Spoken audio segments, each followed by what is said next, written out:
Hello again. Today we're going to learn the double bowline knot. First thing, as you'll remember from my other videos, when we're camping or packing or hunting or hiking, we keep our ropes in a daisy chain just to keep them from getting tangled. If you want to see how to do that, you can go look at my video, the practical knots for goat packing, or it might be called practical goat packing knots.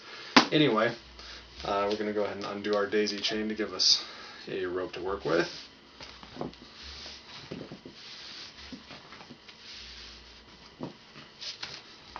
Another one of the knots in that video is the single bowline. It's one of the most practical knots out there, and I'll show you real quick what that looks like on here. But if you want to see details on how to tie it, go to the practical goat packing knots and I'll show you in detail. Again, single bowline is just a loop.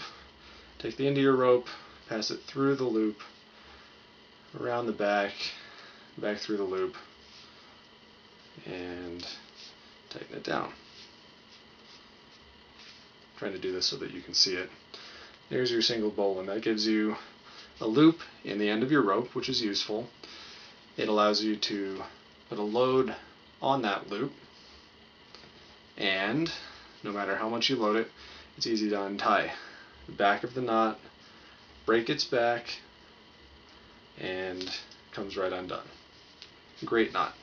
Now, like I said, today we're going to learn the double bowline.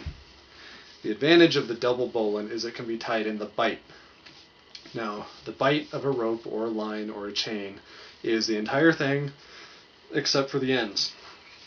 So, when you say that a knot can be tied in the bight, that means it can be tied without using the ends, like that, for example. It can also be untied without using the ends.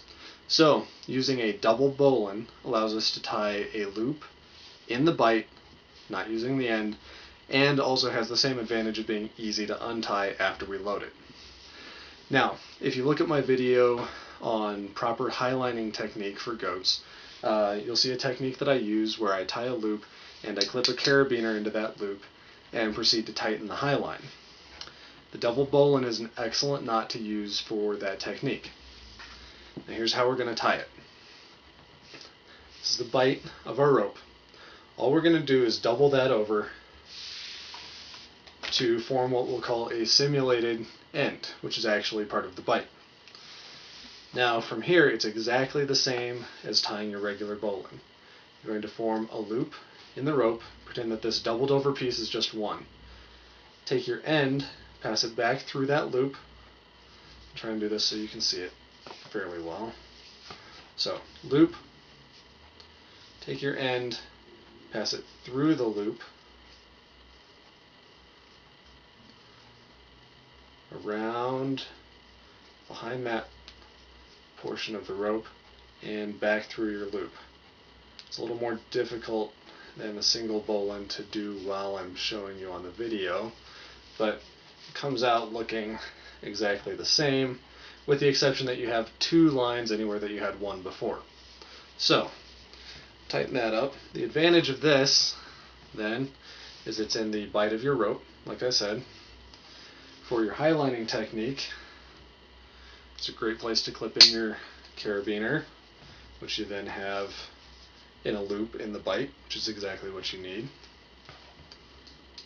And lastly, just like with the single bowline, find the back of the knot, break its back, and it's easily untied. I'm going to tie it one more time just to show you, in case it was hard to see on the video at all. I'll try and make it easier this time. Alright. Take the bight of your rope, double it over to form what we'll call the simulated end. Make a loop. Take the end, pass it through the loop, around this portion, and back through the loop. Just follow itself back through the loop. That's the direction that you go. Tighten that up. And there is your double bowline. Again, it can be loaded. You can pull on it all you want. every which way. Make sure it's good and tight. And it's still going to be very easy to untie. Back of the knot, break its back,